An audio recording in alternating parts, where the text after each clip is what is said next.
for staying with us here on No Apologies. I am Lori Hins, your host, and with me now, remotely, is a gentleman who figures prominently in China Conquest Inside Job here on Beck Television. From Fortis Analysis, Ross Kennedy joins us. Thanks, Ross, for being on the show. Thanks, Lori. We have so much information. There's so much right now that is being shared nationally now about this story, and it's very gratifying to me, as it probably is for you, that the word is getting out.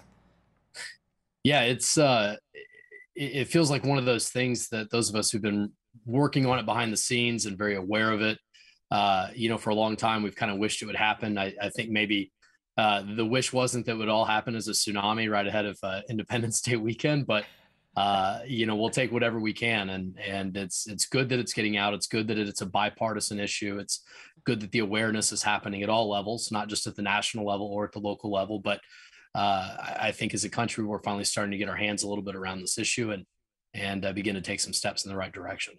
We are seeing so many articles on national legacy stations, newspapers are all picking this up. And it's interesting because it seems like everybody has a little different take on the China-U.S. relationship, but they're all talking about the same China-U.S. relationship. Yeah, I don't think we get to this point if we didn't have really 2 serious years of supply chain logistics disruption, leading into now, serious inflation concerns across food, energy, a whole host of manufactured and consumer goods. I think the world really all at once realized how much of our sovereignty as countries in ways large and small we've given up for, maybe a quarterly bump to some companies' earnings. In exchange for not having the resilience that we need. And now the awareness is starting to really dawn on us that not only does China know and understand and have cultivated that dependency, by us and by the West, but now they intend to utilize it in ways that are detrimental to the West. And, we've gotten to this point very, very slowly, but here we are finally. And the question now is, what are we going to do about it? Let's talk about the national security threat. Let's just talk about the fact that this is a grave danger to our country, and the fact that we have learned things just even over the last week or so with regard to how dangerous it is for us to be courting people who really hate us. Yeah, it doesn't make a lot of sense to me. I mean, when we go all the way back to Chairman Mao, when he was in charge of the Chinese Communist Party, all the way through, you can trace a really straight line from his rhetoric to Xi Jinping today, who, in October hopes to become, sort of leader for life, if you will, of China. And we've had a lot of things in between where Chinese leaders have laid low. They've played the lamb a little bit, and we allowed them to sort of begin to chip away at our institutions in ways large and small. And now we look back at the consequences of these decisions over the last 30, 40, and 50 years of really full-throated open engagement with China. And we realize that they have been biding their time. We realize that Xi Jinping is planning to use everything he can. And it's not just a fevered conspiracy theory. This is part of their military doctrine. This is part of what they teach in their institutions, what they're teaching diplomatic students, what they're teaching military generals, and what they're teaching foreign national students that come, into the U.S. from China and set up shop at our institutions as well. So this is something, it's a whole of government, whole of society effort that's really been put forward by the Chinese Communist Party. And it's not everybody in China, but it's certainly enough that it's a real significant threat to us when we're a country of 320 million people and we're outnumbered 4 or 5 to 1 by a country that has the resources that China does. It's a significant, serious thing. And, like I said, we're doing, more now, but we have to be very careful about the way in which we do it so that we don't do too much at once. There are those who say that they are all in China because they have been completely indoctrinated to the CCP manner. So it is easy to say, oh, it's not necessarily the Chinese people. It truly is, though, because they don't know any different, Ross. In a lot of ways, that's true. Certainly your upper class, you're more educated. They have been indoctrinated in that at the university level, at the business level, at the political level, and that's hundreds of millions of people. And that's enough, right?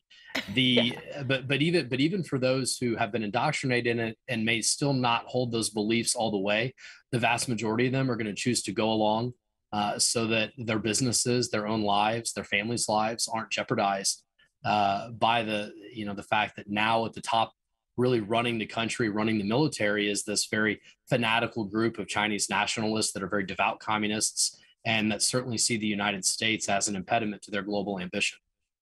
Thanks for hanging around. We are at segment number 5, and we are with Ross Kennedy. Ross Kennedy, remoting in, telling us about all things Fufeng and Grand Forks. And just tell me, first of all, what did we learn about China and Grand Forks Air Force Base and Taiwan?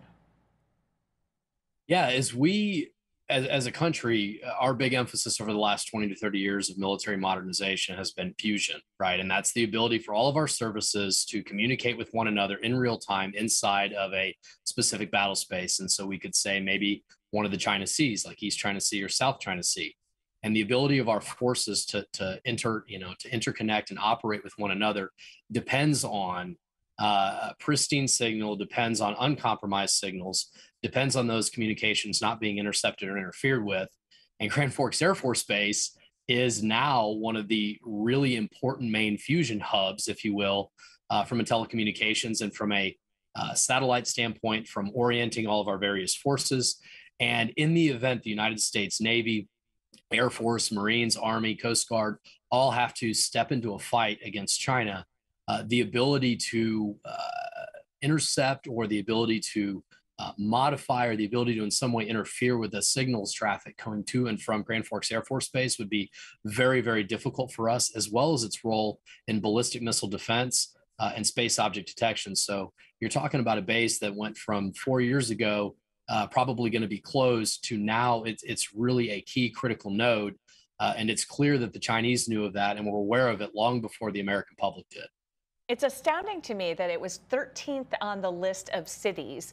Grand Forks was way down the list of possible sites, and yet here we are. Yeah, it's certainly the thing that really rung a bell to me immediately. It did to a lot of other people in the national security establishment, people that I've talked to on the Hill that have become aware of this issue.